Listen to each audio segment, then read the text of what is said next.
Boa tarde, colegas. Damos início à sessão ordinária do Colendo Órgão Especial, fazendo aquelas menções costumeiras de ofício às famílias enlutadas por perda de familiares. E eu queria comunicar que na pauta administrativa nós estamos retirando da apreciação o processo de número 7. É um recurso interposto pela PAMAGES contra um acórdão do Conselho Superior da Magistratura que indeferiu proposta de emenda regimental. Deu entrada aos autos um parecer substancioso do professor André Ramos Tavares, então o feito carece de melhores estudos, então está sendo retirado. Vamos fazer já...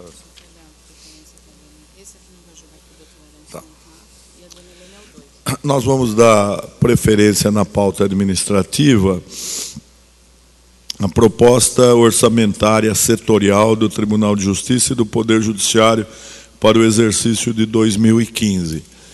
Essa proposta é fruto de inúmeras reuniões e de deliberações dos setores técnicos, por isso está aqui a nossa secretária de Orçamento e Finanças, a dona Helena, que está à disposição se houver alguma dúvida.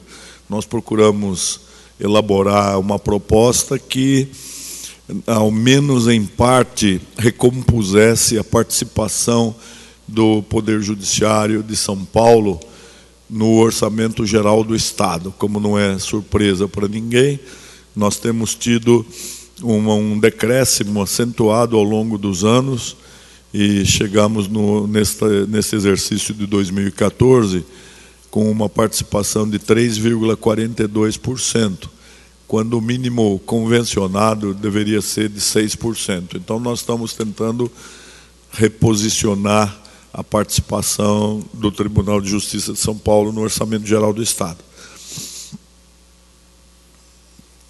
Nenhuma dúvida? Nós podemos encaminhar assim a proposta? Então, está aprovado. Eu agradeço a participação da dona Helena. Número 3 é a prorrogação da suspensão da Resolução 457 de 2008. Um ofício do desembargador Arthur Marques da Silva Filho, presidente da Seção de Direito Privado, solicitando a prorrogação por 180 dias da Resolução 457 de 2008, que dispõe sobre a distribuição daqueles recursos envolvendo cadernetas de poupança. Toda semana há uma notícia de que será julgado, mas não há o julgamento, então nós temos de prorrogar por mais 180 dias, certo?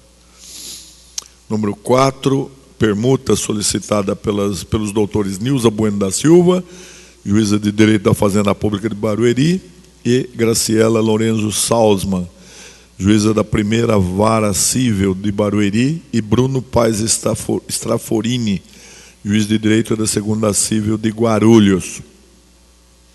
Aprovado. Número 5.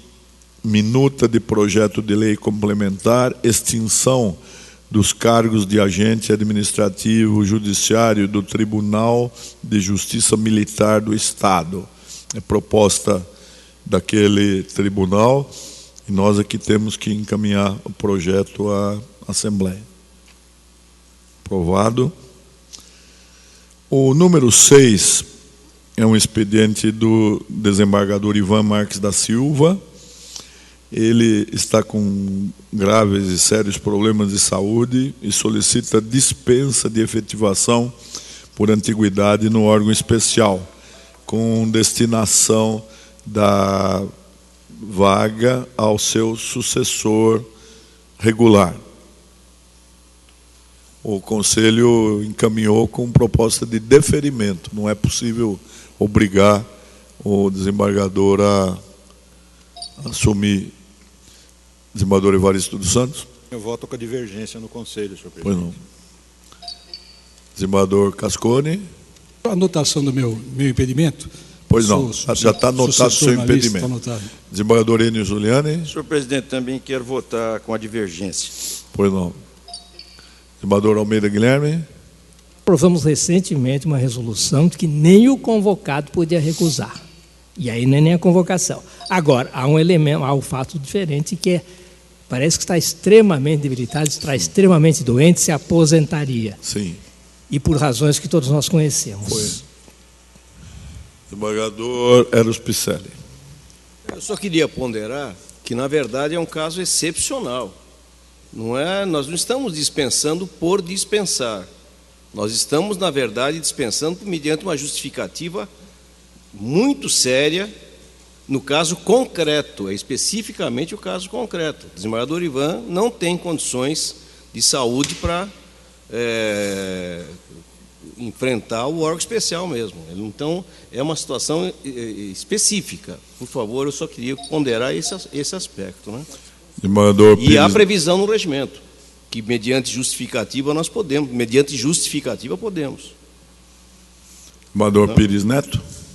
Senhor presidente, no caso do doutor Ivan, que é o meu revisor na Câmara, a situação dele realmente é difícil. Ele, para viajar 2 vezes de Peruíbe, onde mora, para São Paulo, ele teria realmente grande dificuldade, porque há dias que ele chega na sessão da Câmara, ele disse, comecei a não me sentir bem na viagem, às vezes mal consegue andar direito, está com uma dificuldade de locomoção complicada. Não é exatamente aqui um caso de recusa à convocação, é um pedido de dispensa em razão das condições de saúde do desembargador, que é chamado pela ordem de antiguidade. Eu acompanho, eu voto pelo deferimento. Desembargador Corregedor-Geral. Senhor presidente, eu conheço o desembargador Ivan Marques da Silva há muito tempo. Ele foi, durante anos, juiz auxiliar na 6ª Vara Civil, quando eu exercia a titularidade. E, desde então, a nossa relação de amizade se estreitou muito. É um excepcional juiz. E eu também sei, pelo convívio, que ele está atravessando uma fase extremamente difícil. O desembargador Pires Neto, que tem um contato atualmente mais a miúde com o doutor Ivan, porque é da mesma Câmara, está dando o seu testemunho. E eu gostaria de lembrar o seguinte, realmente, como afirmou o desembargador Walter Guilherme, nós aprovamos há algum tempo uma emenda regimental que impede que o convocado na antiguidade para compor o órgão especial em substituição deixe de atender a distribuição, a convocação. Mas isso havia uma razão específica, forte para isso, é que nós estávamos, diante das recusas sucessivas, indo buscar um desembargador muito moderno, às vezes, para integrar o órgão especial. O desembargador Ivan Marques, ele não está renunciando, ele está pedindo dispensa de ser efetivado por antiguidade. Quer dizer, a situação é diferente, porque dispensada a efetivação dele por antiguidade, será convocado para integrar o órgão especial por antiguidade o próximo na lista, que certamente aceitará. Não aceitasse, nem haveria eleição para o órgão especial com tantos candidatos, às vezes. É porque há interesse em participar do órgão especial. Então, eu já me manifestei no Conselho, eu estou deferindo o pedido de dispensa. Desembargador Luiz Ganzella. Senhor presidente, da mesma forma que outros colegas, eu, na época do Tribunal de Alçada Criminal, eu fui vizinho de parede, podemos dizer, do colega Ivan Marques. Tenho acompanhado as dificuldades dele, todos nós sabemos, não é segredo, e realmente a situação dele, que ele coloca na petição, não é só o problema de que ele tenha um problema de saúde, é o problema que, se ele se aposenta também, segundo ele, vai ter uma perda muito grande de ordem econômica, que isso também dificultaria. Um outro aspecto, em relação a não dispensabilidade ou a impossibilidade da recusa, principalmente para o cargo, vamos dizer, de titular, eu andei analisando e há realmente aquela dificuldade legal, uma série de ponderações que eu ouvi de outros colegas até mais cultos, mas essa legislação ela abrange época passada, quando no órgão especial havia o desligamento da Câmara. Então, o que acontece? Quem vinha para o órgão especial, simplesmente a pessoa se desligava da Câmara e não tinha mais a obrigação de comparecer em 2 dias, como hoje ocorre. De toda forma, eu gostaria, se possível, que colocasse que o caso é excepcionalíssimo, é algo que não pode virar uma regra, para que nós deixemos de uma forma bem firme aquela resolução, principalmente quanto às convocações. E eu acredito que, se o colega está recusando a honra de fazer parte deste colegiado, o qual muitos de nós concorreu para aqui estar, é que realmente ele não se sente em condições. Por esse motivo, sempre com a devida vênia, eu peço permissão para opinar pelo deferimento. Desembargador João Carlos Salete. Senhor presidente, eu conheço o desembargador Ivan há mais de 45 anos. Fomos colegas de faculdade, da mesma classe, e nos tornamos amigos desde aquela ocasião. Eu reafirmo tudo que foi dito aqui a respeito dele, acrescentando que era uma pessoa de grande postura, de sinceridade e de franqueza. Não usaria de nenhum expediente, absolutamente, para faltar à função dele no Tribunal de Justiça. É porque ele realmente está às voltas com esses problemas que foram aqui mencionados. Eu estou de acordo também, senhor presidente. Desembargador Almeida Guilherme. Senhor presidente, nós temos que pensar em 2 aspectos. Eu vi o doutor Getúlio falando, e com razão, a instituição se sobrepõe às pessoas. Mas será que é sempre assim? Não, nem sempre é assim. Em certo momento, a pessoa, o valor, a dignidade da pessoa há de se sobrepor à instituição. E neste caso, por tudo que foi dito, por tudo que se conhece dele, pela razão pela qual ele está nessa situação, acho absolutamente razoável que ele possa ser dispensado, e voto pelo deferimento. Desembargador Paulo Dimas. Senhor presidente, é até uma pena que a gente não possa contar com o desembargador Ivan Marques no nosso convívio aqui, que certamente teria uma contribuição importante a dar, mas eu gostaria de saber qual foi a divergência que surgiu no âmbito do Conselho. Foi o doutor Ricardo Anaf que votou contra, justificando. Votou contra o deferimento. Contra o deferimento. Bom, todos os outros mais 6 foram pelo deferimento. Bom, eu já voto desde logo pelo deferimento. Alguém mais acompanha a divergência? Desembargador Vilém? Senhor presidente, só queria acrescentar aqui uma ponderação. Eu sou pelo deferimento do requerimento, acho que está perfeitamente justificado, e é uma situação realmente excepcional. Eu estava consultando aqui a Constituição do Estado, o artigo 61, e parece que está atualizada essa redação, que o parágrafo único do artigo 61 da Constituição, o caput diz que o acesso dos desembargadores ao órgão especial, respeitadas a situação existente e a representação no 5º Constitucional, dar-se-á pelos critérios de antiguidade e eleição alternadamente. Parágrafo único. Pelo primeiro critério, a vaga será preenchida pelo desembargador mais antigo, salvo recusa oportunamente manifestada. Pelo segundo, serão elegíveis pelo Tribunal Pleno. Essa redação é da emenda constitucional número 21/2006. Não me consta que tenha sido modificado isso aqui. De qualquer maneira, o regimento fala, o artigo 9º, quando fala do órgão especial, fala salvo impedimento ou justificativa. Não há impedimento de ordem normativa. É um caso perfeitamente justificado. Então, podemos, com esses votos vencidos, autorizar a dispensa do desembargador Ivan Marques da Silva.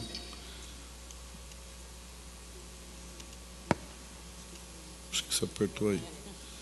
Meu número 8. É um recurso em expediente administrativo, relator desembargador corregedor geral, É o recurso interposto por Liane Maria Fástio contra a decisão que determinou o arquivamento dos autos nos termos do artigo 99 do Regimento Interno. Senhor presidente, é recurso contra a decisão do corregedor que arquivou a representação contra a magistrada, e eu verifico que os argumentos trazidos na minuta recursal são os mesmos apresentados anteriormente, analisados pela corregedoria. A autora da representação afirma que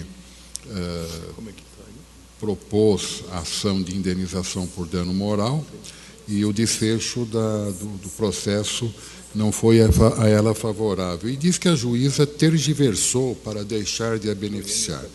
É matéria nitidamente jurisdicional. Eu entendo que a análise que se realizou no procedimento revelou inexistir uma base mínima para qualquer outra providência investigativa sobre a representada. Eu estou propondo que negue-se provimento ao recurso. O eminente relator propõe-se negue provimento ao recurso. E este é o resultado. As escalas de plantão 9, 10 e 11 da pauta administrativa podem ser aprovadas, são questões rotineiras.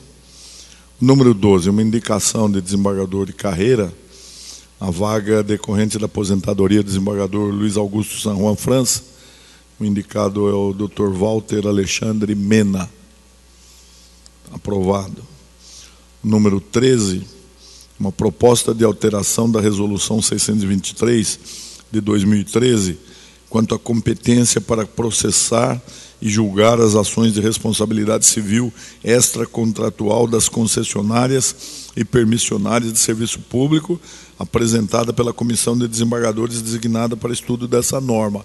São aquelas discussões que, nos conflitos, agora há uma proposta que pacifica. Podemos aprovar? Aprovado. Número 14, ofício dos juízes de direito da comarca de Lorena, solicitando especialização das varas daquela comarca atualmente cumulativas, em 2 varas cíveis e 1 vara criminal, e consequente remanejamento das corregedorias permanentes. Tema analisado pela douta corregedoria. Podemos aprovar?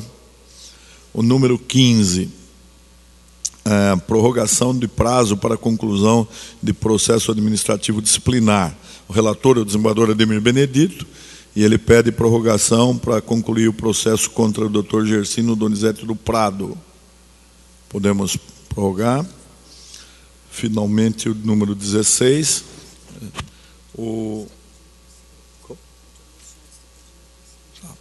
No número 16, há um ofício do desembargador Ricardo Marques Dipp, presidente da comissão do 185º concurso, solicitando o seu afastamento e dos demais integrantes da comissão das funções jurisdicionais. Mas, ao mesmo tempo, o desembargador Luiz Soares de Melo Neto pede que se afastar. Ele está impedido de participar da banca, será substituído pelo desembargador Alex Tadeu Monteiro Zilenovski.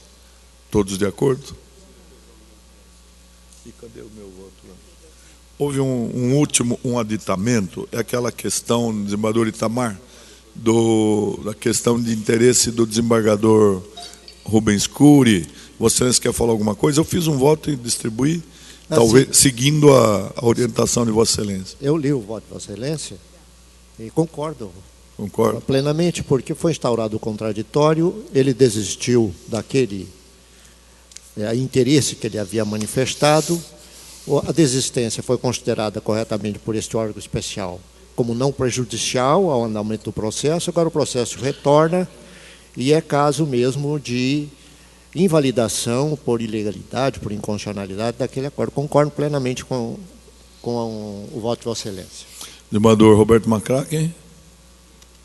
Senhor presidente, como eu recebi só agora o voto da lavra de Vossa Excelência, tendo em vista a fundamentação adotada, eu desconhecia esses precedentes trazidos, um do ministro Teori Zavascki, outro do ministro Barroso, salvo engano. Eu peço vista para poder examinar apenas a fundamentação. Então, adiado a pedido do desembargador Roberto Macaque. Desembargador Luiz Ganzella. Também peço vista, senhor presidente. Desembargador Evaristo dos Santos. Gostaria de antecipar meu voto acompanhando Vossa Excelência. Pois não, obrigado. Então, o julgamento provisório esse está. Agora, só aqueles afastamentos dos magistrados que foram deferidos a de referendo e outros com proposta de deferimento, uma questão de rotina, e com isso encerramos a sessão administrativa. Muito obrigado, doutora Rosana. Vamos passar para a sessão jurisdicional, a sessão judiciária. Eu vou dar preferência ao desembargador Damião Kogan, que comparece convocado. O número 2 da pauta, Vossa Excelência já votou, né? Voto 23.650. E o desembargador Luiz Antônio de Godoy adiou. Vossa Excelência julgava o conflito procedente e competente uma das câmaras da primeira subseção de direito privado. Os desembargadores Salete e Antônio Carlos Vilém julgam procedente e competente a 7ª Câmara de Direito Público. E agora o voto será do desembargador Luiz Antônio Godoy. Só um minutinho, senhor presidente. Pois não, eu reformulei meu voto, até porque meu voto originário era nesse sentido, em razão da interpretação que eu fiz da norma anterior. Eu tinha entendido que era direito privado, e eu modifiquei e estou entendendo que, na verdade, deve prevalecer a 7ª Câmara de Direito Público. Pois não. Parece que a orientação majoritária, até pela aprovação agora dessas alterações. Pois não. Doutor Godoy? Eu acho que fica prejudicado meu voto. Então, pode ser julgamento unânime, procedente e competente a 7ª Câmara de Direito Público. Então, esse é o resultado. O número 36 da pauta, desembargador Damião Pinheiro Machado Kogan, tem o voto 24.092. É um mandado de segurança em que é impetrante o Estado de São Paulo, impetrado este colendo órgão especial. Senhor presidente, foi impetrado contra o acórdão proferido por este egrégio órgão, que manteve a decisão de sequestro, determinando a incidência de juros compensatórios e moratórios em continuação, imprecatório sujeito à moratória do artigo 33 da ADCT. Eu estou concedendo parcialmente a segurança para, mantido o sequestro, afastar a incidência dos juros de mora e compensatórios. Esse é meu voto, senhor presidente. Desembargador Evaristo dos Santos. Não sei se o doutor Eros queria também usar a palavra, mas via a situação peculiar desses precatórios havidos antes da emenda 62, elas são processadas, estão sendo processadas num sistema diferente.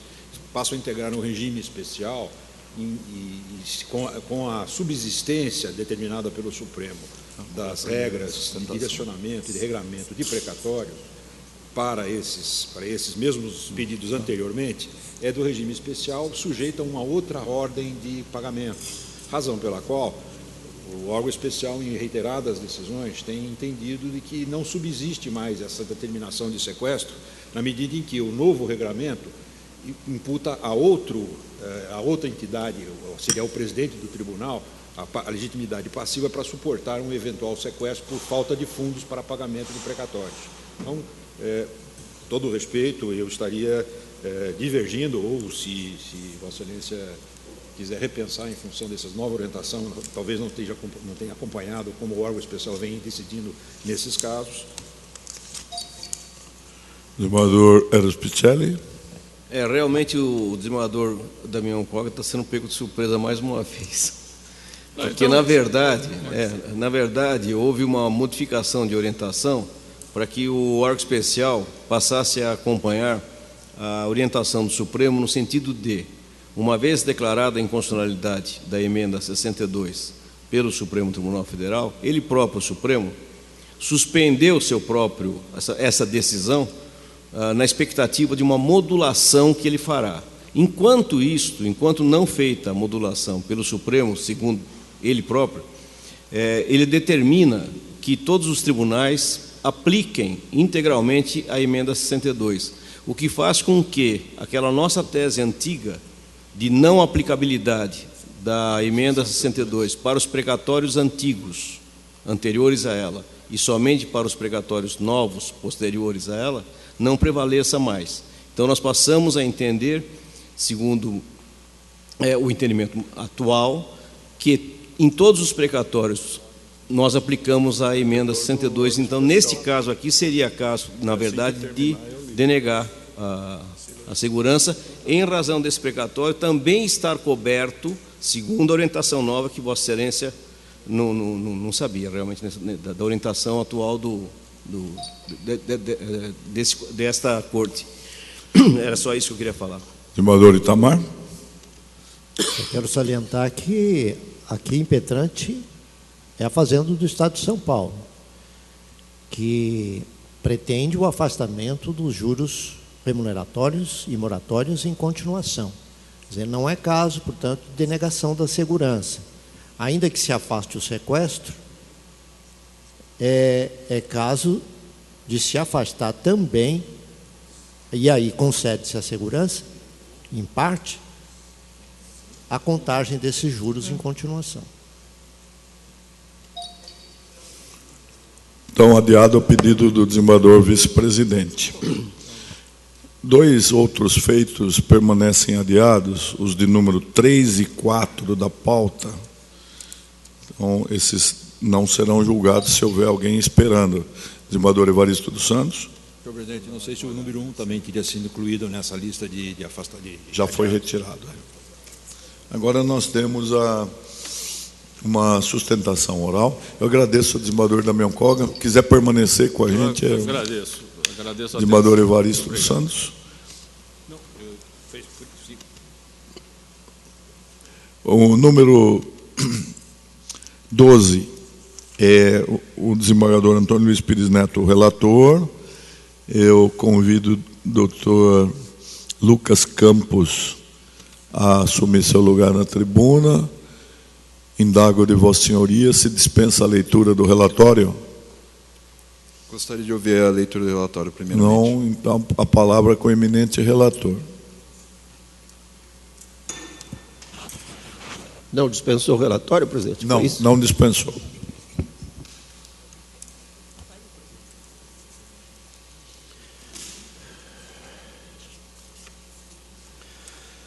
Senhor presidente, trata-se de ação direta de inconstitucionalidade ajuizada pelo Partido da Social Democracia Brasileira, com pedido de liminar, tendo por objeto a Lei número 4.795, de 26 de setembro de 2013, do município de Tatuí, aspas, que altera a redação dos artigos 11, 41, 65, inciso 2º, do parágrafo 2º do artigo 88, todos da Lei Municipal 1721, de 8 de dezembro de 83, e parágrafo 3º da Lei 2.612, de 10 de fevereiro de 93, e aprova a planta genérica de valores do município e da outras providências. Alega o autor que a planta genérica de valores do município de Tatuí vinha sendo atualizada anualmente desde o ano de 2005, com aumento médio de 8,67% nos últimos 8 anos. Mais recentemente, a lei impugnada, segundo o autor, de forma absurda, elevou essa atualização ao patamar de 100% em relação à tabela do ano anterior. Daí a caracterização de sua inconstitucionalidade por afronta aos princípios da legalidade, proporcionalidade, razoabilidade, capacidade contributiva e da vedação ao confisco. A liminar foi deferida para suspender a eficácia da lei impugnada. O prefeito prestou informações, apresentou aditamento às informações, opôs embargos de declaração e interpôs agravo regimental. Os embargos de declaração foram conhecidos e providos em parte para declarar que os efeitos da liminar deferida em 12 de dezembro de 2013 ficam restritos aos dispositivos relacionados na petição inicial e referentes unicamente à atualização da planta genérica de valores do município de Tatuí. O agravo regimental foi desprovido por este colendo órgão especial por votação unânime. O presidente da Câmara não se manifestou. O procurador-geral do Estado citado apresentou manifestação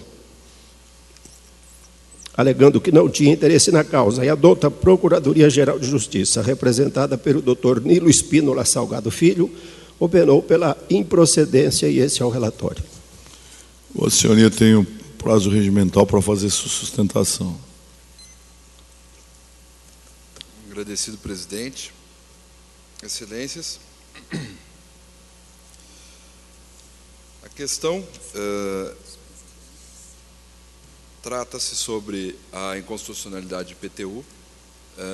Tal como os senhores já devem ter observado, nós trouxemos várias leis municipais para questionamento perante este colendo órgão, visto que as municipalidades insistem em aumentar, insistiram em majorar no ano passado, relevantemente, a tributação do IPTU.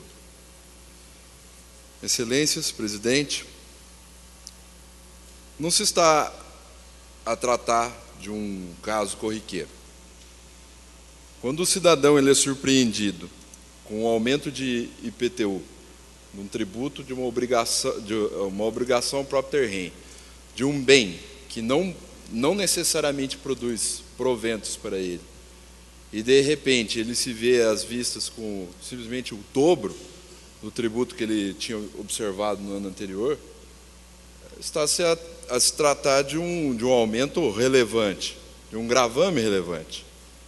E por isso essa questão foi trazida ao conhecimento do tribunal, pela via do controle concentrado, pois seria muito difícil aos cidadãos de Tatuí, todos eles acorrerem aos tribunais, e mesmo porque, excelências, é de conhecimento de todo mundo, que não é fácil para um cidadão comum, e nem todos os cidadãos comuns disporão de acesso à justiça para tanto. Então, o controle concentrado ele se serve a isto. Mas insiste o digno representante do Ministério Público e também a municipalidade em dizer que a matéria não é passível de conhecimento dentro de uma ação de controle concentrado, que não é verdade. O STF já tratou sobre a questão de vedação ao confisco na ADIM 1075 do Distrito Federal. E foi tratado de maneira peremptória. Dizia lá o senhor ministro Celso de Mello, disse ele em seu relatório, e também em seu voto, que não caberia ao Poder Executivo, naquele caso, majorar o tributo de maneira tão elevada, tão excessiva, agir de maneira imoderada, impor um gravame excessivo, sem observar um princípio constitucional. Tal como naquele caso, para o presente caso, também requer de vossas excelências que decline entendimento e conhecimento sobre uma matéria que é sensível. Excelência, não vou aqui me alongar sobre o que é o confisco ou qual é a vedação que o teor do texto constitucional traz, mesmo porque isso é de vasto conhecimento de Vossa Excelência, e Vossas Excelências já determinaram e já examinaram isso em sede liminar. Gostaria apenas que Vossas Excelências se detivessem em relação a uma passagem, um pequeno ponto da ementa do senhor ministro Celso de Mello, onde ele disse o seguinte: o princípio da razoabilidade que se qualifica como verdadeiro parâmetro de aferição da constitucionalidade material dos atos estatais. Então, a questão que evoco aqui não é uma questão de mera formalidade. A questão que está se tratando na municipalidade de Tatuí é de que houve real gravame, houve frustração à confiança do contribuinte de Tatuí pela municipalidade. Ora, vejam, excelências, que a questão de tamanha sensibilidade, não só jurídica, como também política, que a Câmara de Vereadores de Tatuí nem mesmo veio apresentar informações sobre este caso. Excelência, gostaria de concluir evocando uma máxima, né, de que o Estado, antes de tudo, é um ente ético. Se ele majora o tributo de maneira elevada e ele oprime a condição do cidadão, oprime a condição do contribuinte, neste caso de Tatuí, e isso reduz as condições de vida digna dele, nós teremos que observar que o Estado não agiu de maneira legítima. E legitimidade nada mais é do que a própria base da ética. É isso, Excelência. Agradeço pela atenção. Agradeço a participação de Vossa Senhoria e a palavra agora está novamente com o eminente relator. Senhor presidente, cumprimento o ilustre advogado. O meu voto já foi enviado a todos os colegas, a questão é conhecida deste órgão especial, por isso eu peço ver a Vossa Excelência, eu vou ler a emenda. Se houver necessidade de algum esclarecimento complementar a pedido dos colegas, eu posso completar o voto. Alegação de ofensa aos princípios da capacidade contributiva, razoabilidade, proporcionalidade, vedação ou confisco, não caracterização. O artigo 33 do Código Tributário Nacional dispõe que a base de cálculo do imposto é o valor venal do imóvel, e o valor venal do imóvel é aquele que o bem alcançaria se fosse posto à venda, em condições normais. É o preço que provavelmente o bem poderá ser vendido. Hugo de Brito Machado.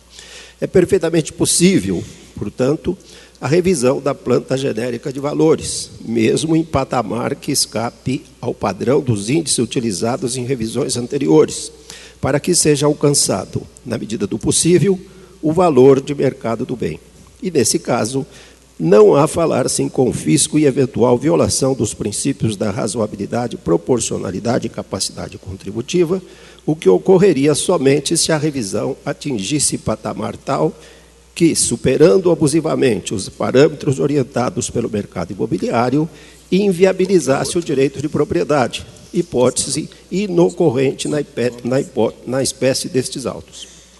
Impossibilidade, outro sim, de instalar-se em ação direta de inconstitucionalidade alguma discussão sobre questão referente à suposta discrepância entre o valor real dos imóveis e aquele decorrente da atualização da planta genérica de valores, por envolver matéria de fato. Ação direta de inconstitucionalidade, enquanto instrumento de controle normativo abstrato, exercido mediante processo objetivo, não se presta para o exame de circunstâncias fáticas, admitindo somente o cotejo da norma impugnada com o parâmetro constitucional de controle.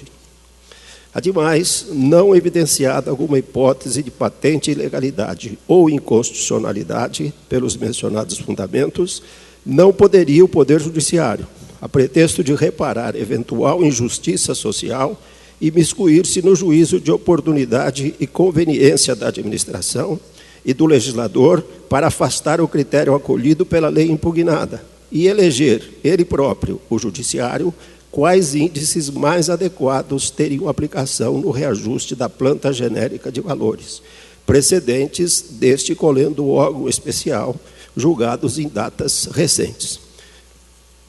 Posto isso, senhor presidente, o meu voto julga improcedente a ação, rejeita preliminares que foram aqui arguídas e revoga a liminar. Rejeitadas preliminares, revogada a liminar, julga-se improcedente a ação, oficiando-se.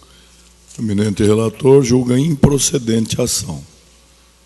E esse é o desembargador Almeida Guilherme. Eu vou acompanhar essa presença. Só uma observação que o nobre advogado fez, que o Estado é ético. A excelência não se lembra, porque é jovem, mas o ministro Delfim Neto, naquela oportunidade, disse que o Estado era aético. Depois ele andou desmentindo e tal, mas chegou a fazer essa observação. O Estado é ético ou aético? O Estado é ético. Então, esse é o resultado, votação unânime, julgada em improcedente a ação. Agradeço a participação de Vossa Senhoria. Temos mais uma sustentação oral, mas para abreviar o trabalho da Secretaria, nós vamos chamar alguns blocos. Extinção de ação direta de inconstitucionalidade, 18, 19, 24. Embargos de declaração, 29, 30, 31 e 32. Destaque para o 31 a pedido do desembargador Decana.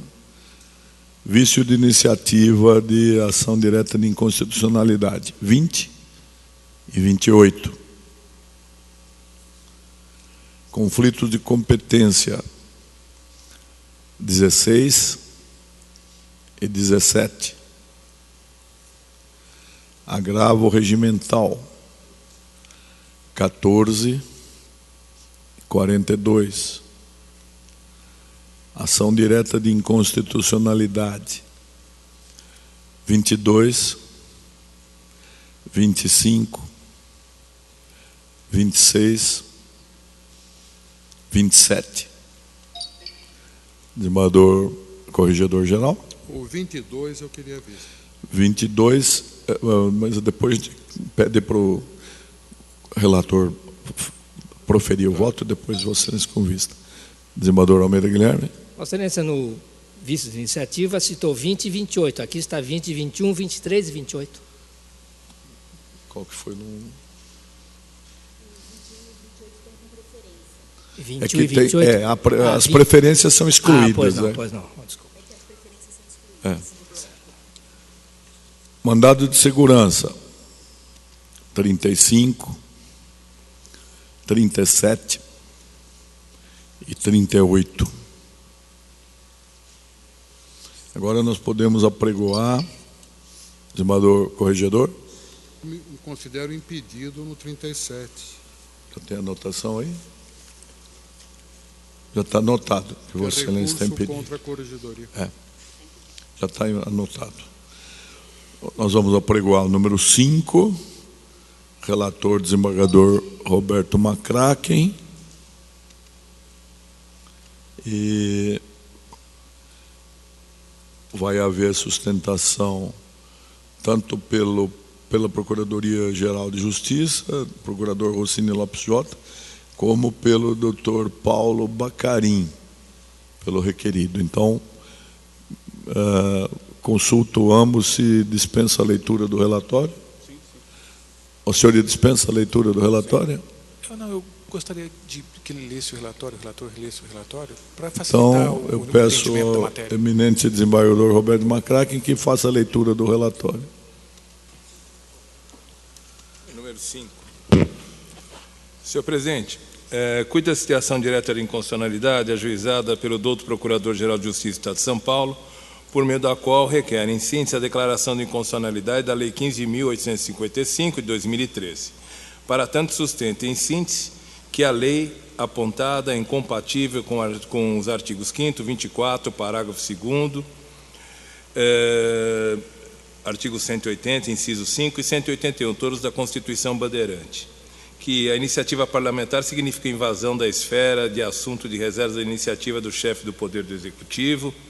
A lei local ofereceu exceção às normas de uso e ocupação do solo urbano desvinculado do planejamento urbano integral, o que vulnera a diretriz normativa de sua compatibilidade com o plano diretor e sua integralidade e as normas urbanísticas de uso, ocupação e parcelamento do solo urbano, o que é bastante para a pronúncia de sua inconstitucionalidade.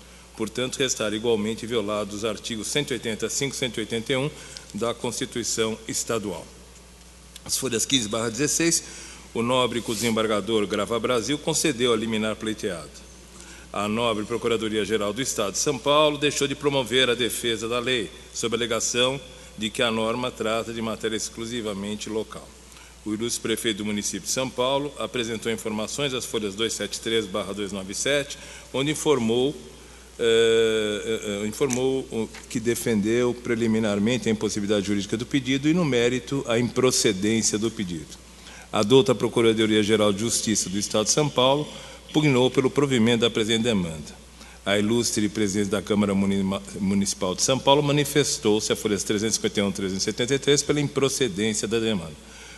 Por fim, a douta Procuradoria-Geral de Justiça do Estado de São Paulo manifestou-se pela procedência da presente demanda. Deu essencial ao relatório, senhor presidente. Procurador, por favor, com a palavra. Excelentíssimo senhor presidente, Renato Nalini, senhor desembargador Decano Guerreiro e Rezende, excelentíssimo senhor relator, desembargador Roberto Macraken. A leitura do relatório já deu um fundo geral do que se trata essa ação.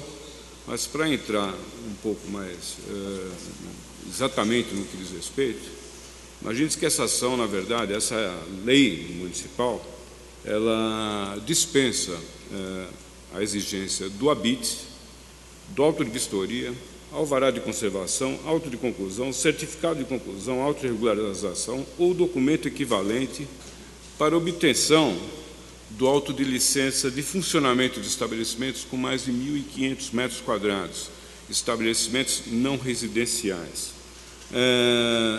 Na verdade, toda essa documentação que a legislação dispensou, ela é substituída, né? Ela veio a ser substituída por uma espécie de um atestado, que seja uma declaração, né, do responsável pela obra e o responsável pelo funcionamento do estabelecimento, né? Então, já em primeiro plano, já se vê algo um tanto estranho, né? Que é uma espécie de, eu não vou dizer uma terceirização, uma secundarização mesmo, na verdade. Você passa que é algo que é o exercício do poder de polícia, né? Que é algo que é exatamente uma função principal do Estado, você passa ao particular, que é a autorização para o funcionamento. Veja, estamos falando aqui de habitações não residenciais, ou seja, são franqueadas ao público, né? Esse é um aspecto bastante arriscado, para dizer o mínimo, né? Tem uma preliminar aí de impossibilidade jurídica dessa ação, do pedido com relação a essa ação, em razão de uma lei municipal anterior, né? Só que elas não são compartimentos que sejam se tocar. Essa ação anterior, na verdade, ela visava seria a questão dos estabelecimentos que estavam em situação irregular e que seriam servidos, né, por meio dessa declaração, pelo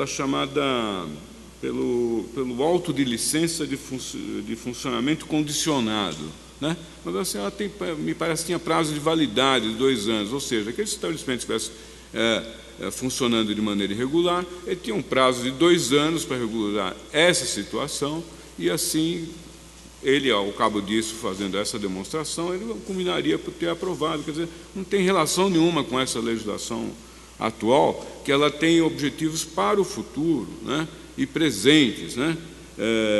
O objeto da ação é totalmente diferente, não guarda nenhuma relação, então não se pode falar em impossibilidade jurídica, dispendência, coisa que o valha, com o fito de atacar essa ação da Procuradoria-Geral de Justiça, né? A inconstitucionalidade, devemos aqui citar o parâmetro constitucional, que é, no caso da ação de inconstitucionalidade, é sempre a Constituição do Estado de São Paulo.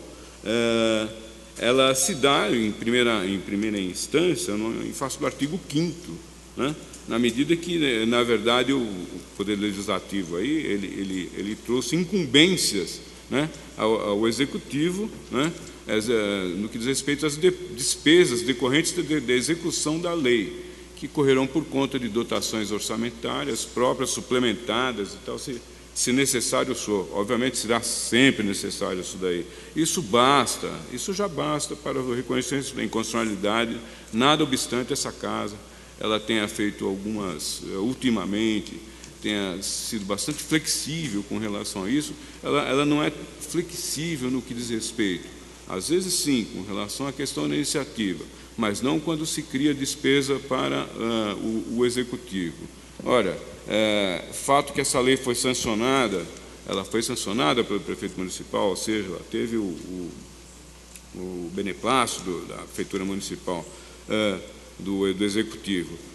Isso não vem ao caso, porque a sanção, a sanção do Executivo é sabida, isso é uma regra conhecida, né, bastante conhecida. Ela não esquenta o vício de iniciativa lá atrás, né? A ilegalidade cometida no início de iniciativa, a sanção do Executivo não torna uma lei que nasceu, que é morta, ela não torna essa lei constitucional quando ela nasceu com esse vício de iniciativa. De maior importância, chama atenção também para esse aspecto, no que diz respeito, é que outro parâmetro de constitucionalidade foi seriamente violado, o artigo 185º da Constituição do Estado de São Paulo, O artigo 185 determina que cabe ao município assegurar a observância de normas urbanísticas de segurança, higiene e qualidade de vida. Ora, é o município está transferindo isso aí para o particular. O interessado, o construtor, não apenas o construtor, mas aquele que vai fazer funcionar o seu negócio naquele estabelecimento, né? Por que a Constituição estabelece isso dessa forma? Naturalmente, se pretende que um órgão público dê a última palavra nesse aspecto, e não o particular. E que particular? O interessado no funcionamento, né? Volto a repetir que são estabelecimentos não residenciais, são franqueados ao público. Veja, certo risco, para não dizer, como se estivesse tirando a municipalidade tirando do corpo fora, né, de eventuais eventos, alguns sinistros que possam ocorrer, e aconteceu recentemente no Rio Grande do Sul, de graves proporções, que todos conhecemos, né? Eu acho que esses dois parâmetros de constitucionalidade já citados aqui, eles se mostram suficientes, né, para demonstrar a inconstitucionalidade evidente dessa norma. Tem uma réplica no Ministério Público, foi dada uma manifestação final para o Ministério Público por escrito, em que ele traz inúmeras lições a respeito disso aí, lições doutrinárias, não apenas doutrinárias, como os julgados, inclusive, dessa Corte, no que diz respeito a vícios dessa natureza, né?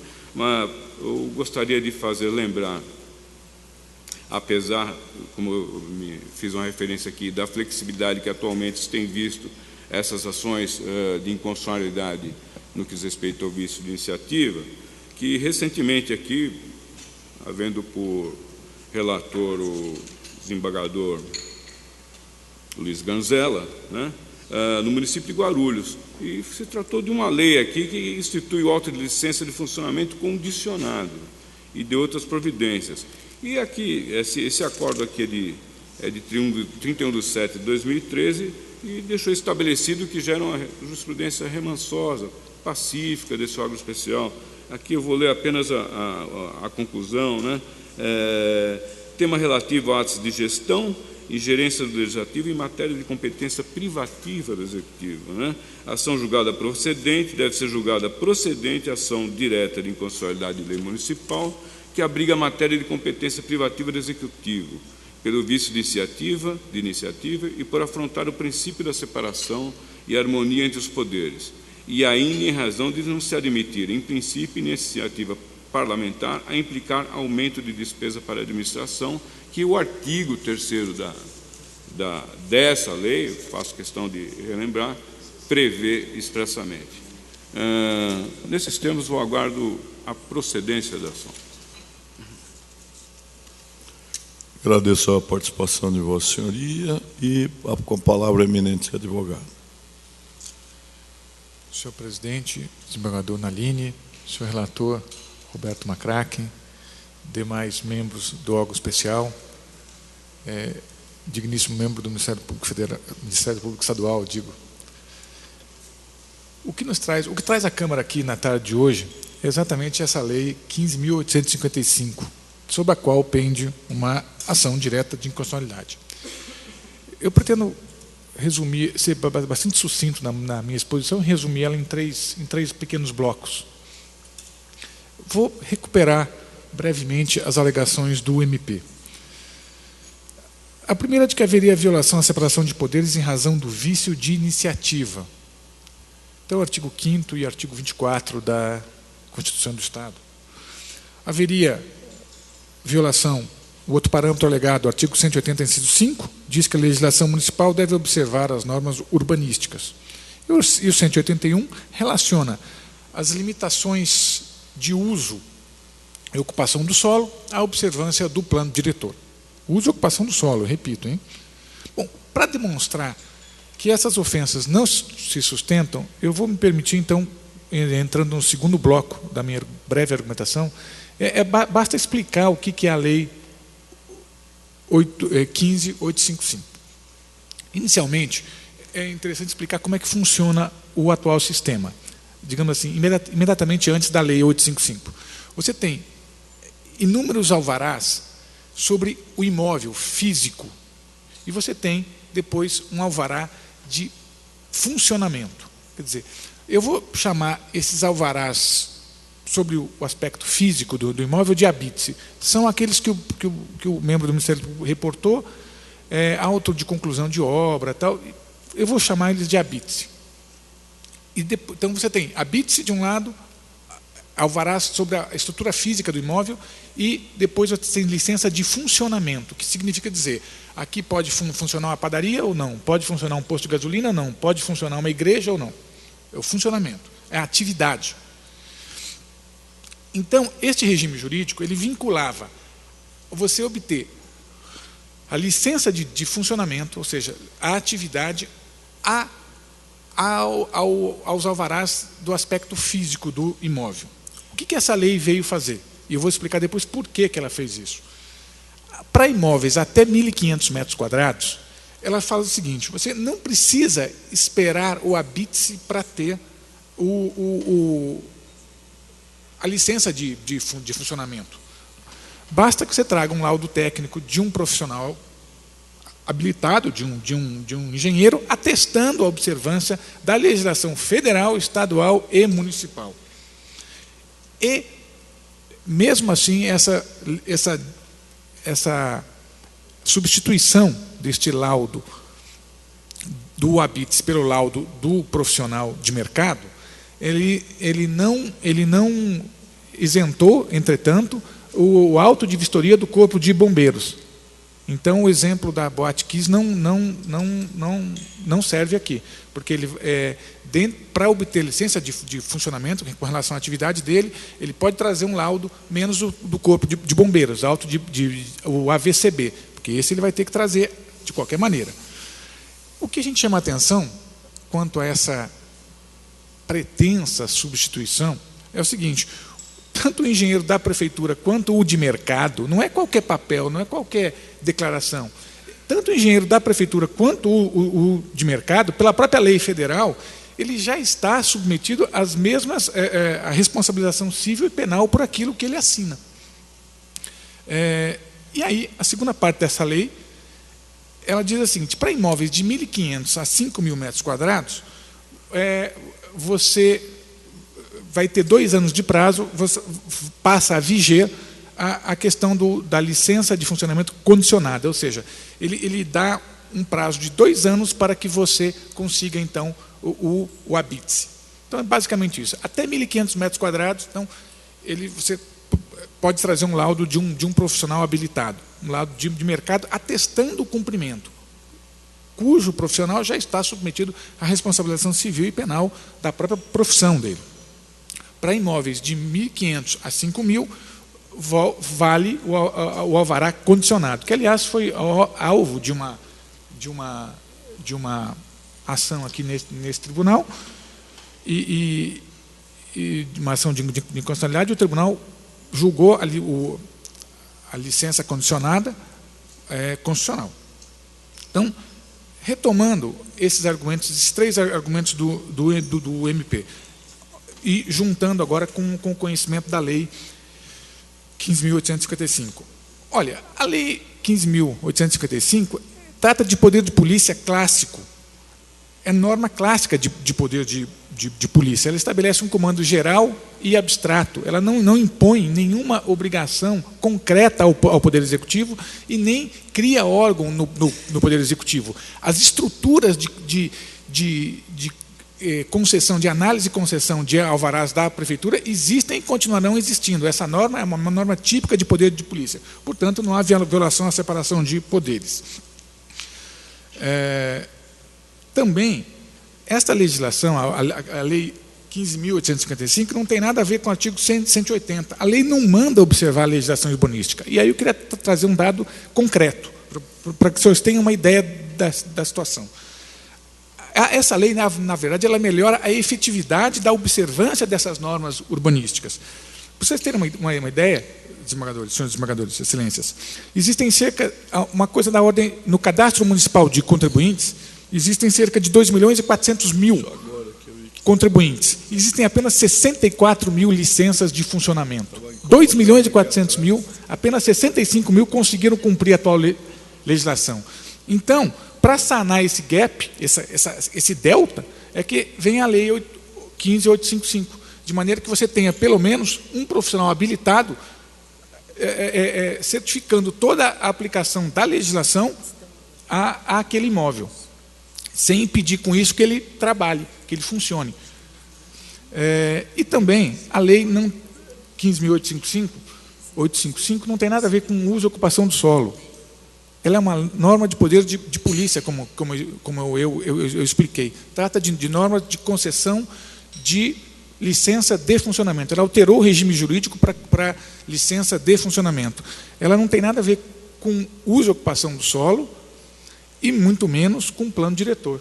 Então, os parâmetros de constitucionalidade elencados nessa ação direta, eles não guardam relação com a própria lei. E quanto à lei de Guarulhos, é uma observação importante. O desembargador Grava Brasil, inclusive, ressalta isso quando, ao falar dessa lei de Guarulhos. A lei de Guarulhos, ela criava obrigações concretas ao Poder Executivo e na estrutura da administração, diferentemente dessa, que esta lei é muito parecida neste sentido de não criar obrigações de ser manifestação do poder polícia típico. Essa lei ela guarda muita relação com a Lei 4.15.499, que já esse tribunal se manifestou que foi a lei que tratou dos alvarás das licenças de funcionamento, e que o tribunal se manifestou que ela é constitucional. A lei de Guarulhos veio depois, e essa sim tratava sobre licença de funcionamento condicionada, mas impunha obrigações concretas e criava estruturas na administração da Prefeitura de Guarulhos. Então, ela não serve como uma jurisprudência que se adequa a esse caso. Aqui em São Paulo, os órgãos que emitem, eu repito, que emitem essas licenças de funcionamento existem e não serão alterados, não serão criados. Então, tratando-se de, em resumo, uma regra que versa sobre o poder de polícia. Não há visto de iniciativa, pois o poder de polícia, a iniciativa é concorrente. Tratando-se de uma norma que visa ampliar a efetividade das normas urbanísticas, na medida em que vincula um profissional de mercado, vincula o CREA dele a declarações de conformidade. E na medida que também essas regras, essa lei 855 não diz respeito a uso e ocupação de solo, nós viemos pugnar aqui, pedir que seja declarada improcedente a ação direta de inconstitucionalidade. Com essas considerações, eu agradeço a atenção dos senhores. Muito obrigado. Agradeço a participação de Vossa Senhoria. Palavra com o eminente relator, desembargador Roberto Macaque. Senhor presidente de plano, eu queria cumprimentar o douto e nobre procurador-justiça, doutor Rossini, pelo brilho da sua exposição, costumeiro brilho da sua exposição. Da mesma forma, saúdo o nobre douto advogado aí, pela concisão, demonstrou conhecer a fundo a matéria, e peço vênia para, de forma sucinta, por trechos, fazer a leitura do meu voto, até porque eu já enviei a todos os meus ilustres colegas componentes deste colegiado. Bom, no caso em apreço, trata de ação direta de inconstitucionalidade ajuizada pela douta Procuradoria-Geral de Justiça de São Paulo, por meio da qual requer, em síntese, a declaração de inconstitucionalidade da mencionada Lei 15.855, do município de São Paulo, de iniciativa do Poder Legislativo Municipal, que dispôs sobre a obtenção de auto de licença de funcionamento, bem como altera a Lei 15.499, de 2011, que institui o auto de licença de funcionamento condicionado. De plano, a meu ver, não há que se falar em impossibilidade jurídica do pedido por conta do alegado efeito vinculante do julgamento de improcedência da ação direta de inconstitucionalidade, número 0002940, pois o referido processo, o objetivo, teve como objeto a Lei 15.499, de 2011, do município de São Paulo, enquanto o presente demanda trata-se a respeito da Lei 15.855. O nobre representante do Ministério Público deixou bem claro que a Lei 15.499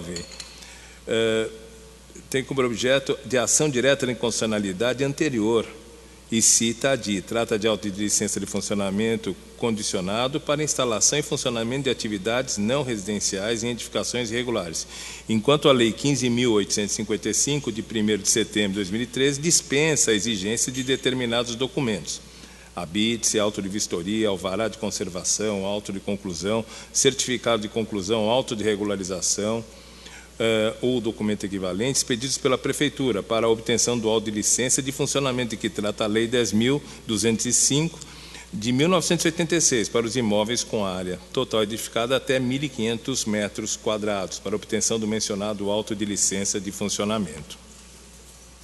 Ademais de registro, que não prospera o argumento de que deveria ser aplicada a teoria da transcendência dos motivos determinantes para que os fundamentos do julgamento de improcedência da ação direta de inconstitucionalidade 2.940, já mencionado, impedissem o exame desta, porquanto, com o devido respeito, tal entendimento já foi por diversas vezes afastado pelo colêgio do Supremo Tribunal Federal. E aí eu cito os precedentes, eu dispenso a leitura, e além disso, conforme o nobre custo ministro Luiz Roberto Barroso, em julgado recente, o qual eu transcrevo, mas não vou fazer a leitura, o anterior julgamento de improcedência de ação direta de constitucionalidade não obsta à reanálise de seu objeto, apesar de tudo. Então, estou rejeitando a preliminar. No mérito, por sua vez, com devido respeito, a meu ver, o pedido é procedente. Pois bem, nos termos do artigo 144 da Constituição do Estado de São Paulo, a autonomia legislativa municipal deve observar tanto as normas da Constituição Bandeirante como as normas da Constituição Federal. Nessa linha, conforme estipulação da Constituição do Estado de São Paulo, a iniciativa para legislar sobre o uso e ocupação do solo urbano configura ato típico do Poder Executivo. Artigo 47, incisos 2 da Constituição, ainda deixo consignado que a norma impugnada, por tratar de obtenção de auto de licença em funcionamento, é de competência privativa do chefe do Poder Executivo Municipal e não do Poder Legislativo local. Ademais, em casos análogos, esse colegiado especial, por votação unânime, já se posicionou a respeito da inconstitucionalidade das leis de iniciativa do Poder Legislativo que disponham sobre o uso e ocupação do solo. Eu trago aqui um acórdão do nobre e douto desembargador Xavier de Aquino e do nobre e douto, aqui sentado ao meu lado, desembargador Luiz Ganzella, bastante recente, de julho de 2013. Na mesma senda, em relação à inconstitucionalidade da ingerência do Poder Legislativo em matéria relacionada ao uso e ocupação do solo, também já se pronunciaram os egrégios Tribunais de Justiça de Minas Gerais e do Paraná, no mesmo sentido. Por fim, é de rigor ressaltar que a Lei 15.855, ao dispensar a exigência de habite-se, do auto de vistoria, do alvará de conservação, do auto de conclusão, do certificado de conclusão, do auto de regularização ou documento equivalente expedidos pela Prefeitura para a obtenção do auto de licença funcionamento para imóveis com área total edificada de até 1.500 metros, representa violação ao princípio da razoabilidade, artigo 111 da Constituição do Estado de São Paulo, por isentar construções de porte considerável de sua integral fiscalização.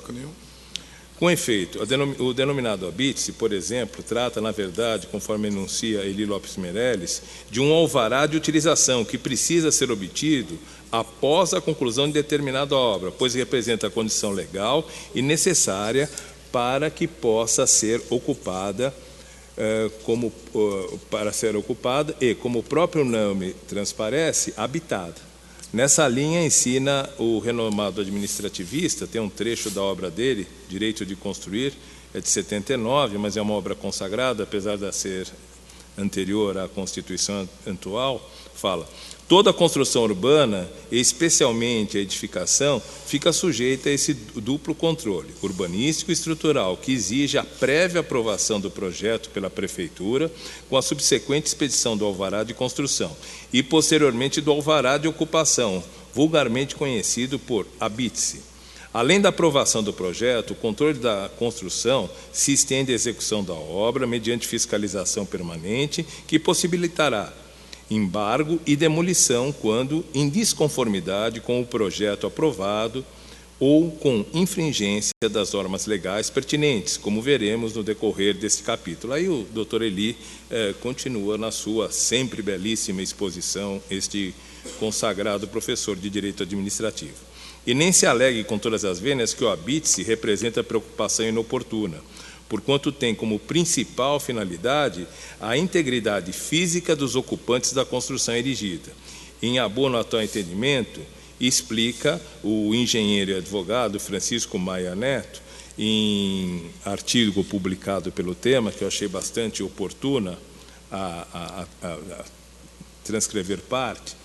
Ele diz o seguinte: isso mostra que a preocupação com a habite-se não tem a conotação meramente formal, referente à regular documentação do imóvel, mas também relaciona-se diretamente à segurança dos futuros moradores, uma vez que instalações elétricas inadequadas ou instalações de combate a incêndio insuficientes podem resultar em futuros incidentes que resultarão em ameaça à integridade dos ocupantes.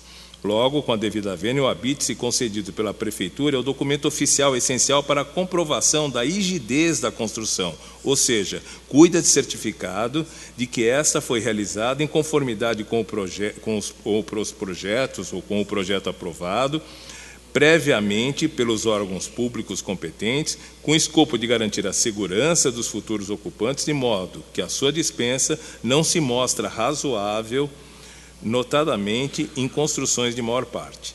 Desta forma, havendo violação, a meu ver, dos artigos 144, 5º, 47, incisos 2, 15, 111, 5, inciso 5, 181, todos da Constituição do Estado de São Paulo, é de rigor a procedência da apresente ação. Ante exposto, senhor presidente, os exatos termos acima lançados, pelo meu voto, respeitosamente, julga-se procedente a ação para declarar a inconstitucionalidade da Lei 15.855, de 16 de setembro de 2013, do município de São Paulo. É assim que eu voto, senhor presidente. Desembargador Paulo Dimas.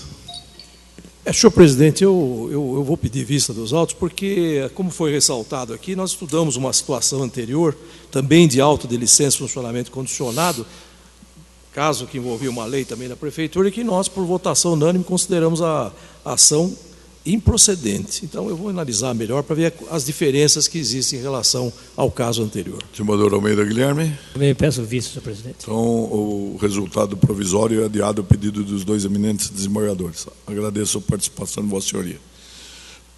O número 23, desembargador Roberto Mortari, uma direta de inconstitucionalidade de Sorocaba.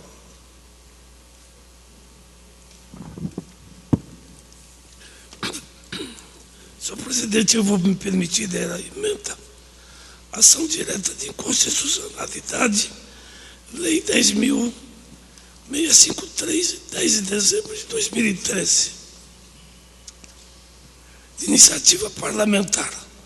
Revogação do artigo 682 do Estatuto dos Servidores Públicos Municipais de Sorocaba, que dispõe acerca de interrupção de contagem para fim de férias, adicional por tempo de serviço e sexta parte ao funcionário afastado por motivo de saúde. Matéria reservada ao chefe do Poder Executivo, por dizer respeito ao regime jurídico e remuneração de servidores públicos municipais. Aumento de despesas sem indicação de fonte de custeio. Inconstitucionalidade reconhecida e declarada. Estou julgando a ação procedente, senhor presidente. Procedente por vício de iniciativa. E esse é o resultado. Número 21, desembargador Walter de Almeida Guilherme, direta de inconstitucionalidade de Sorocaba novamente. Preferência, né, senhor presidente? Preferência. Só mera preferência. Então vai a emenda. Ação direta de inconstitucionalidade. Insurgência do prefeito contra a lei promulgada pela Câmara Municipal que dispõe sobre a participação popular nos processos de variação das tarifas dos serviços públicos e da outras providências. Afronta o princípio da separação e harmonia entre os poderes. Reconhecimento. A toda evidência, a lei em questão cria nova atribuição ao Poder Executivo e, desta maneira, não poderia ter iniciativa parlamentar. Igualmente, a norma em questão extravasa os limites do controle externo e fiscalização próprios do Poder Legislativo. Outro sim, em caso há criação de despesas sem indicação das específicas medidas de compensação. Ação julgada procedente por violação dos artigos 5º, 24, parágrafo 2º, 33, 150 e 144 da Constituição do Estado de São Paulo. Erudito relator julga procedente a ação. E esse é o resultado. Número 33, desembargador Roberto Macraque, inquérito policial. Senhor presidente, irrecusabilidade, arquivamento, procedimento investigatório, é o parecer do MP pleiteando o arquivamento. Arquivamento determinado. Arquivamento, esse é o resultado. Números 40 e 41, julgados em conjunto, ambos da relatoria do eminente vice-presidente, agravos regimentais.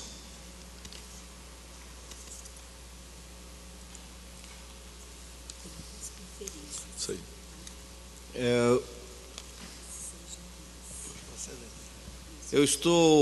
Mandei o voto para todos, eu estou negando o provimento aos recursos, é aquele processo ainda do Estatuto da Procuradoria do Estado, em que se pretendeu a alteração do relator.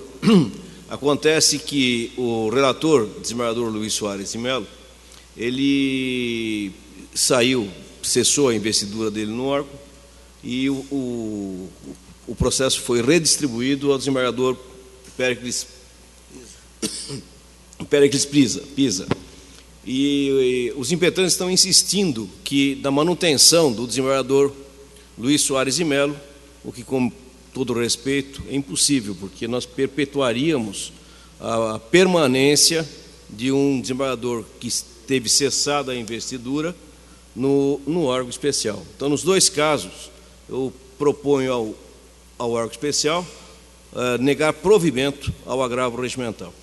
O eminente vice-presidente propõe se negue provimento a ambos os agravos. E esse é o resultado. Agora, aqueles que foram destaques, o número 15 é uma arguição de inconstitucionalidade de Campinas, desembargador Péricles Pisa, tem o voto 28.671. Número 15. Não só, senhor presidente, só.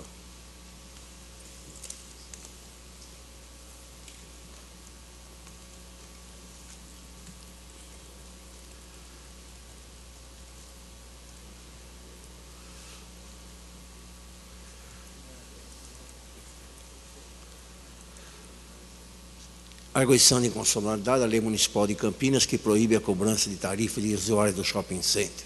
Lei declarada inconstitucional pelo órgão especial anteriormente. Desnecessidade de novo pronunciamento. Eu estou propondo que a arguição não seja conhecida, senhor presidente. O eminente relator propõe que não se conheça a arguição. E esse é o resultado. Número 22, desembargador Vandercy Álvares, direta de inconstitucionalidade de Serrana. Senhor presidente, mandei cópia do voto para os demais pares e peço licença para ler sua emenda. Ação direta de inconstitucionalidade, lei complementar 345/2013 do município de Serrana, regulamentando a realização de feiras temporárias na cidade. Alegação de vício de iniciativa e afronta a legislação tributária local. Aspas, o contencioso de constitucionalidade por via de ação direta de lei municipal tem como exclusivo parâmetro a Constituição Estadual, sendo defeso o contraste com a legislação municipal. Não ocorre alegado vício de iniciativa em face da competência das câmaras municipais para a elaboração de leis dispondo sobre matérias de interesse local, não reservadas constitucionalmente ao chefe do Poder Executivo. Lei impugnada que não padece dos vícios de iniciativa ou de natureza orçamentária, viabilizando até mesmo a ordem e o crescimento da economia local. Pelo meu voto, senhor presidente, meu propósito de voto é de julgar improcedente exatamente a ação, cassando a liminar. O desembargador Hamilton A, que eu havia pedido adiamento, mas ele está concordando com o relator. Desembargador Evaristo dos Santos. Pedindo vista da data vênia, senhor presidente. Está adiado, então, a pedido do desembargador Evaristo dos Santos.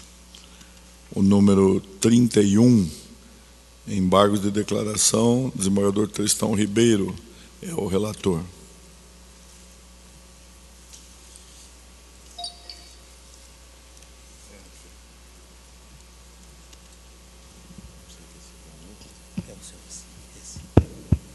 Senhor presidente, nós julgamos aqui uma ação direta de inconstitucionalidade e declaramos inconstitucional a lei 11.383 do município de São José do Rio Preto, com efeito ex tunc.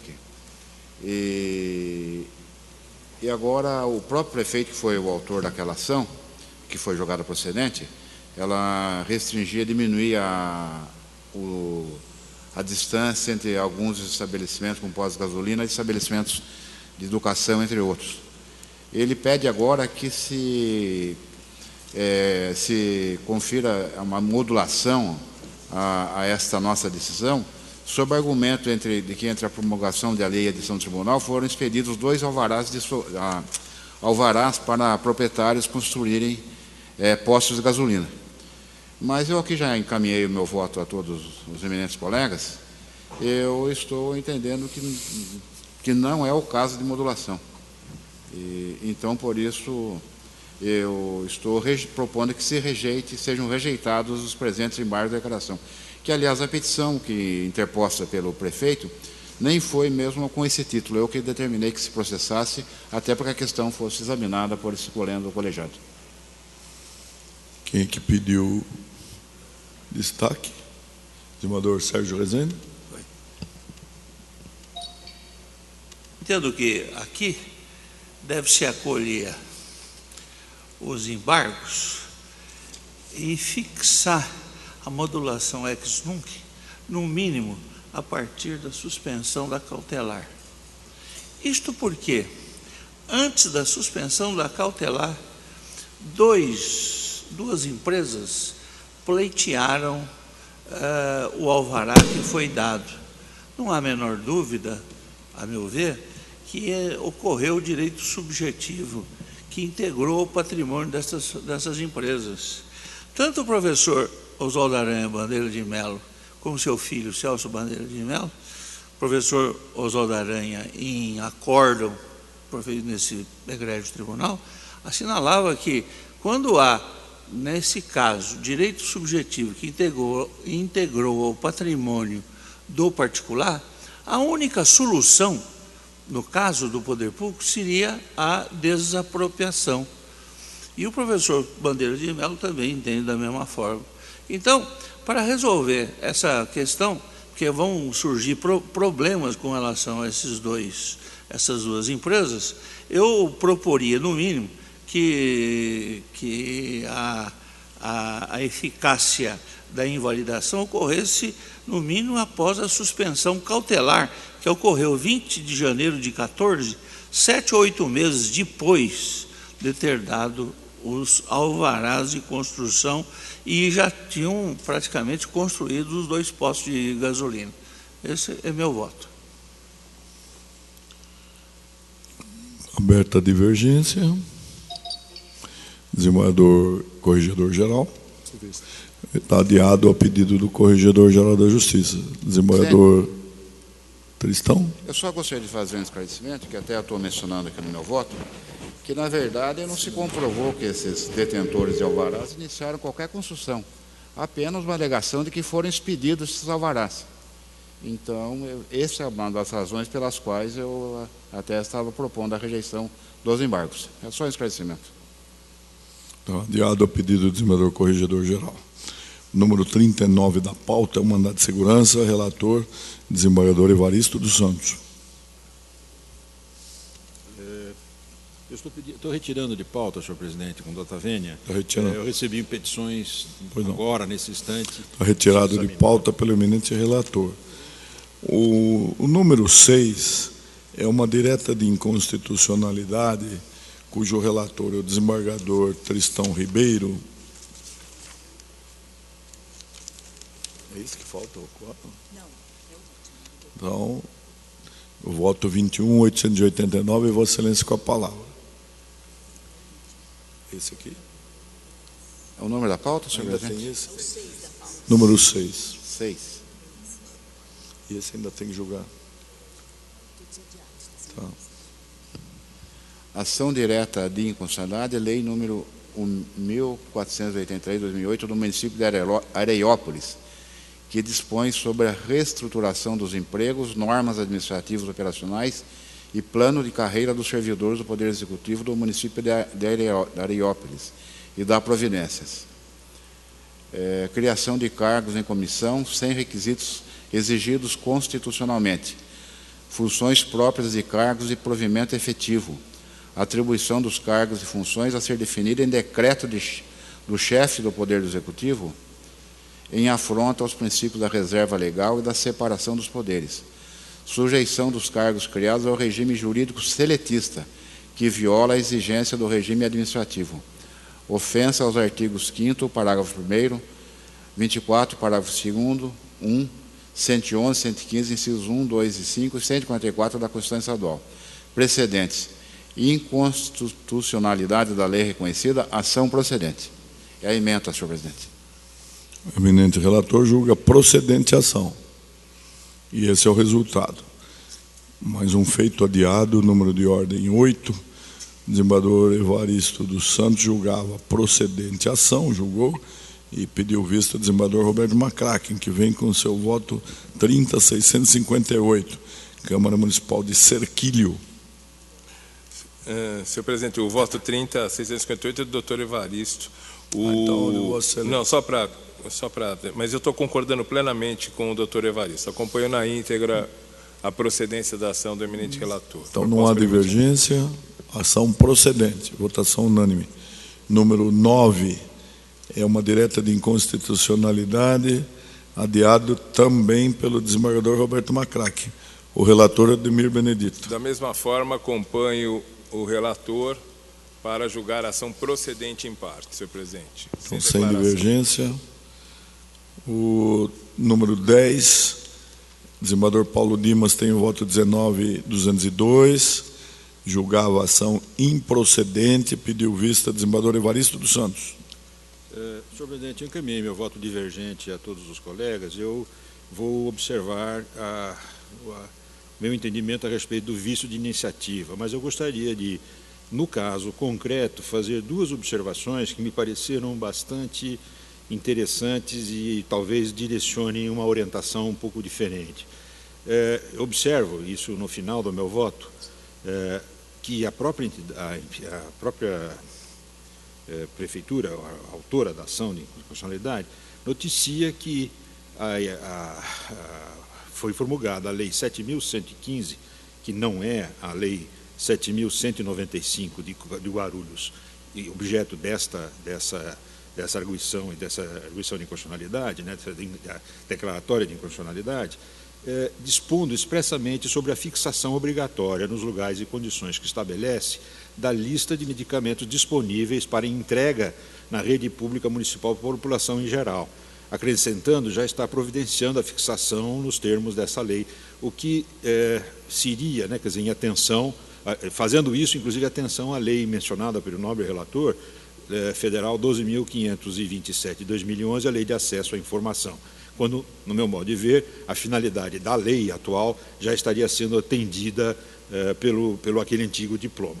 E observo ainda mais o seguinte, a distinção pequena que existe entre as leis,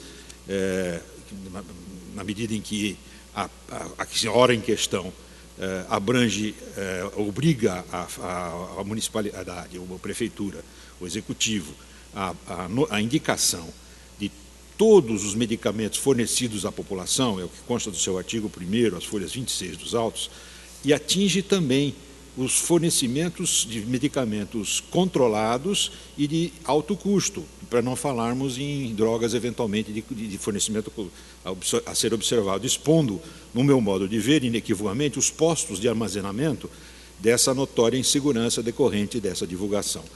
São dois acréscimos que eu gostaria de fazer em função da conveniência, né, de examinarmos essa pertinência da retirada do mundo jurídico dessa lei, primeiro porque o objeto teria sido acendido em determinados quadrantes, e segundo, preocupado com a extensão dada pelo Legislativo a esta divulgação, obrigar o município a expor os estoques havidos em cada posto médico de hospital, de todos os tipos de droga e não de medicamento, não só aqueles destinados ao fornecimento ao público em geral, geraria uma questão preocupante no meu modo de ver. Então, pelo meu voto, eu estou reconhecendo a inconstitucionalidade da lei e propondo o provimento, a procedência da ação, senhor presidente.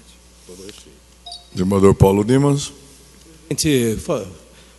Fazer só algumas observações. Eu li o voto do eminente desembargador Evaristo dos Santos, mas ainda assim entendo que não há o vício de inconstitucionalidade alardeado. Aqui, os colegas já devem ter examinado, essa lei objulgada aqui impõe a divulgação na internet da relação de medicamentos que compõem os estoques da Secretaria Municipal de Saúde. No meu voto, coloquei que a norma não regula com matéria estritamente administrativa, apenas cuidou de dar conhecimento à população através agora do meio específico, que é a internet, o meio de fácil acesso, né? Dar conhecimento à população de questão do seu interesse, de modo a facilitar e garantir o pleno cumprimento de obrigação constitucionalmente imposta ao ente público local, o que, evidentemente, não envolveria interferência direta na administração municipal. Eu digo que essa disposição nada mais fez do que permitir o acesso da população a registros administrativos e a informações sobre atos do governo nos moldes da Lei Federal 12.527 de 2011, que eu reproduzo aqui. O desembargador Evaristo traz agora a indicação de que há uma lei, inclusive anterior, dispondo sobre a fixação obrigatória nos locais e condições que estabelece de lista de medicamentos disponíveis para entrega na rede pública. Com relação à divulgação dos estoques, portanto, as duas leis trazem essa necessidade de divulgação, só que essa lei, que é objeto aqui da presente ação, ela diz que a divulgação deve ser na internet, que é um meio mais transparente, é um meio que é de fácil acesso a qualquer cidadão hoje, né? Pode ser até acessado pelo celular, né, a essa lista, e é uma forma de dar transparência à administração e dar informações específicas à população nos termos da lei de transparência. Então, o fato de existir essa lei anterior do município, não me parece que interfira com esta lei posterior, não tem, ao meu ver, essa lei aqui posterior tem maior alcance, e, por outro lado, nós estamos discutindo aqui a inconstitucionalidade, que, a meu ver, não ocorre pelos motivos que eu já expus no voto que encaminhei aos colegas. Então, data vendo os argumentos muito bem postos pelo desembargador Evaristo dos Santos, eu mantenho meu voto para julgação improcedente. Aberta a divergência. Vamos votar.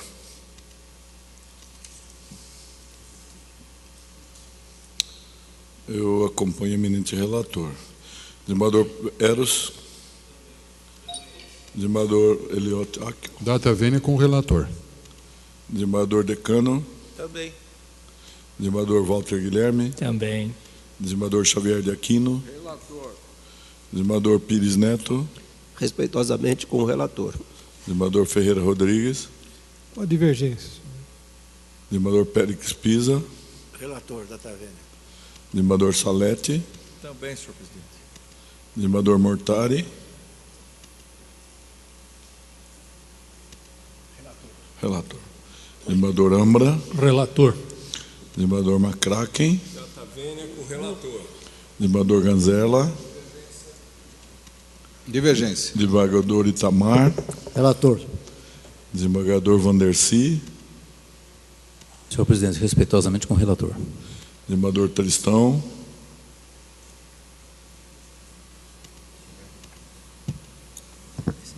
Senhor presidente, com o relator. Desembargador Vilém. Com o relator. Desembargador Ademir. Com o relator. Desembargador Luiz Antônio Godoy. Relator. Desembargador Moacir Pérez. Com o relator, senhor presidente. Desembargador Cascone. Relator. Desembargador Enio Zuliani. Com divergência, senhor. Então, o relator permanece com o voto e o desembargador Evaristo dos Santos declara. O número 11, desembargador Pires Neto, tem o voto 23.505. Foi adiado a pedido do desembargador McCracken. O relator, julgação procedente. Senhor presidente, eu concordo na íntegra com o excelente voto do relator. É que eu queria examinar uma questão referente ao município. Fiz o exame e estou concordando na íntegra com o excelente voto lançado pelo eminente desembargador relator. Então não há divergência, pode ser proclamado o resultado procedente. Procedente essa. O número 7 da ordem, o desembargador Ferreira Rodrigues tem voto 26.783, desembargador McCracken 17.390, foi sobrestado o julgamento para complementação do quórum, após votos dos eminentes desembargadores, relator, Péricles Pisa, Evaristo dos Santos, Luiz Ganzella, Ademir Benedito, Moacir Pérez, Francisco Cascone, Eros Picelli, Guerreiro e Rezende, Walter de Almeida Guilherme, Xavier de Aquino e Antônio Luiz Pires Neto, julgando a ação procedente.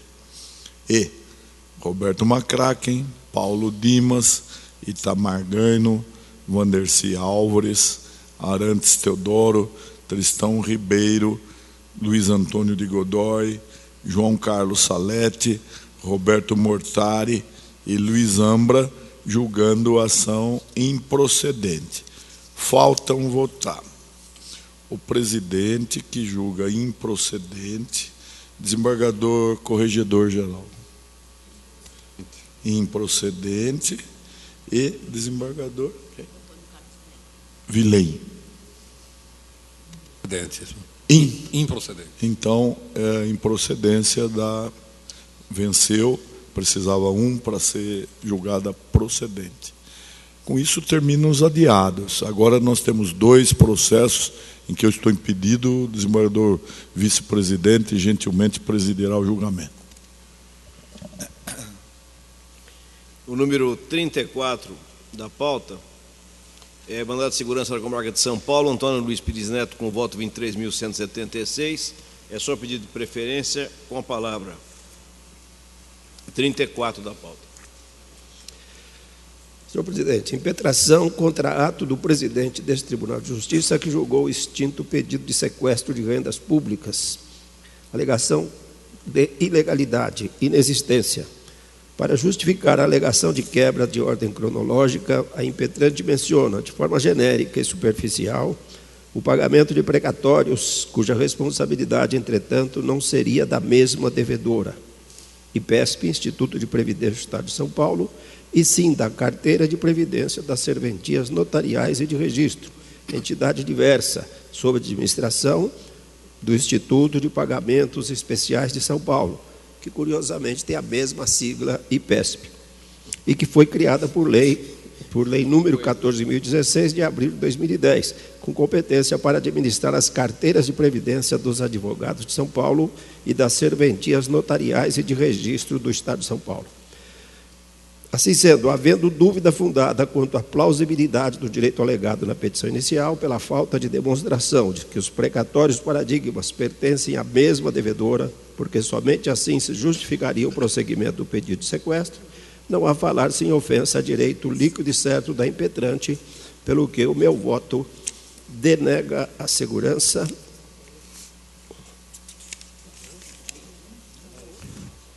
Não. Revogado a liminar. Não havendo divergência, então denegaram a segurança. Outro. Revogada a liminar, votação unânime. O número 13 da pauta, eu havia pedido vista na sessão anterior, mas parece-me que Vossa Excelência, relator, é o Pires Neto, com voto 23.166, mandado de segurança. Vossa Excelência tem a palavra. Impetração contra ato do presidente do Tribunal de Justiça, que deferiu o pedido de sequestro de rendas públicas apoiando-se na quebra de ordem cronológica de pagamento de precatórios.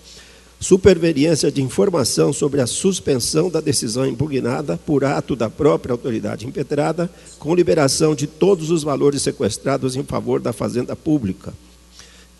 Providência já cumprida com devolução das quantias sequestradas aos cofres públicos. Perda do objeto, reconhecimento de carência da ação, processo extinto, segurança denegada. Então, denegaram a segurança, votação unânime. Agradeço a presidência do eminente vice. Não há mais processos em pauta. Nós temos para a próxima sessão, que não será na quarta-feira próxima, apenas 17 processos. Então, vamos aproveitar esses dias para mandar processos à mesa, para que nós possamos ter uma sessão mais plena.